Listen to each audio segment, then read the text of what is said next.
In this video, I'd like to review basic part rating rules for root position chords, first inversion chords, and second inversion chords.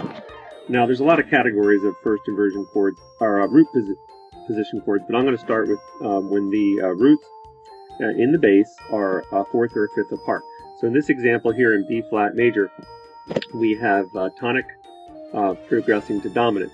And so the first part rating procedure usually introduced is maintain a common tone and move the other two voices by step. We could do that here if we give the fifth of the chord, the F here, and the missing third of the chord, the D here. And so the common tone is going to be this F. We're going to maintain that common tone and then move the alto by step.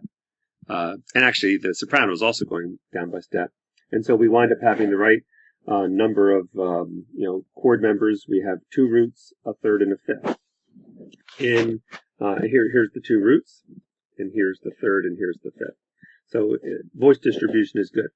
All right, in this next example, though, another part rating rule is to have all of the voices move in similar direction to the next available chord tone.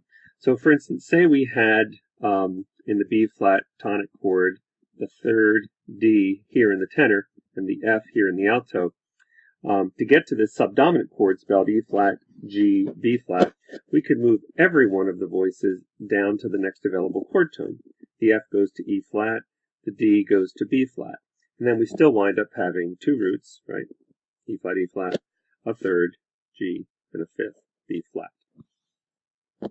Now there are other kinds of root movement other than roots moving a fourth or a fifth in the bass.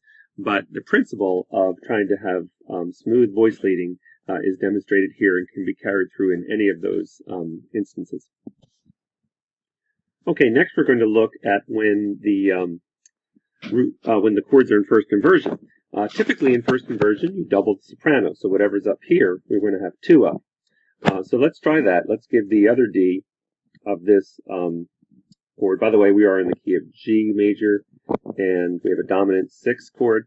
So the F sharp is down here in the bass. That's why it's first inversion. So the chord is spelled D, F sharp, A. I've got my two Ds now. Soprano and tenor have D. I've got the F sharp already in the bass. Let's give the A then to the alto. Okay, so in progressing to the next chord, I basically want to still have two roots, so I need another G. And I can approach that G in the alto, going in contrary motion to the bass. And then I still need to have a B, and I'm going to give the B to the tenor. All right, so that's when I double the soprano. That's the typical doubling is in a first inversion chord. Have whatever's in the soprano double. However, as an exception, sometimes you're forced to double the third in the bass, and that's what I've done here. And again, we look for smooth part rating. Here I can go to the subdominant chord very simply by moving down a step or a third here. And I still end up having that distribution that I want. I've got two roots, C, C, a third, E, and a fifth, G. Finally, I'd like to review second inversion chords where the fifth is in the bass. There are sometimes three, sometimes four, depending on how you categorize it. Ways or reasons that you'd have a second inversion chord. Two of them are listed here or demonstrated here. The first one here is a cadential 6/4, and the second one is a passing 6/4. Some people say pedal 6/4 and arpeggiated 6/4 would be the other two reasons.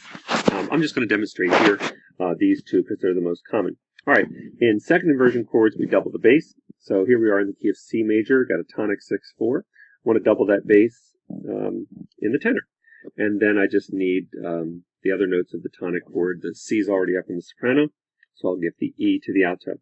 Usually in cadential 6/4, you try to follow smooth voice leading, and in a root position chord, of course, double the bass, so I'm giving it to the tenor, and then the other missing note, give it to the alto.